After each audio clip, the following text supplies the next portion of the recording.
Okay, so I'm drilling down into these wheat belly cookbooks, and I had two successful recipes. Well, no, I made two recipes from the wheat belly cookbook. One not so good, one very good.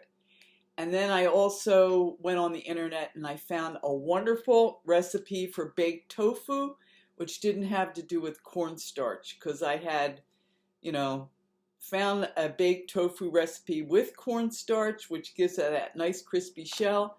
But I found a recipe that uses ground walnuts and I think it was flax, ground flax, and it baked in the oven for, I don't know, 20 minutes, something like that, at 425 probably.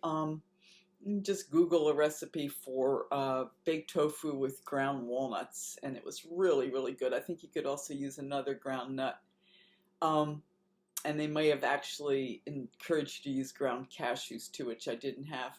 But it is so good. I was just going in and just eating these slices. It's half-inch slices just as a snack. And because I am a vegetarian, I don't get a lot of protein. For me to eat tofu, sometimes it seems really necessary for something substantial. So that was a great success. That was not from the Wheat Belly cookbook, but I did make the focaccia, which I wanted to have a bread around. I thought that would be a quick bread, and it was a quick recipe. But I made the first focaccia recipe in the 30-minute cookbook, the 30-minute Wheat Belly cookbook by Dr. William Davis, and I made the basic focaccia recipe. And I would say that was not so great. It had that really not tasty, kind of flat flavor. Here they are.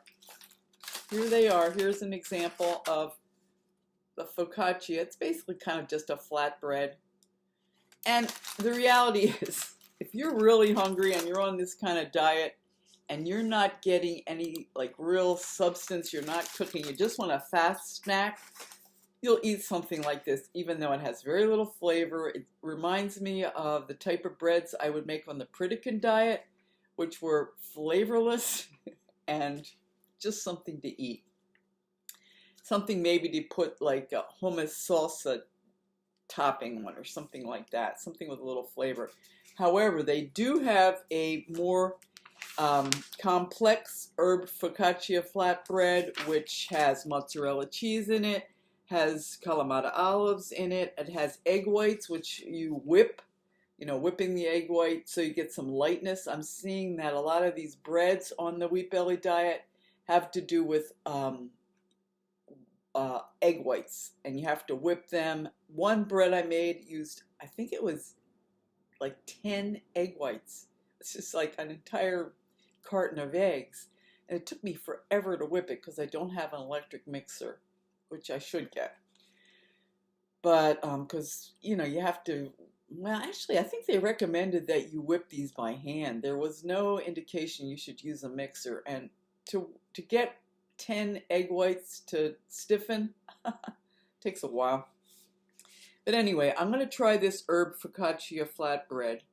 It has mozzarella cheese. I would use a non-dairy mozzarella cheese. In fact, I'm going to put that on my list, my shopping list. And so that I have that in the house, and also Kalamata olives. And let me write that down right now. Sorry, but yeah, Kalamata olives and fake mozzarella. If I don't write stuff down right away, I forget. Anyway, so that's that. But the big success of my cooking last night, I decided to make the raspberry chocolate cheesecake, and it is delicious. And it takes a long time to make. I used all substitutes. I used non-dairy cream cheese, tofuti, I think it was. It was on sale at the grocery store, and I used non-dairy sour cream.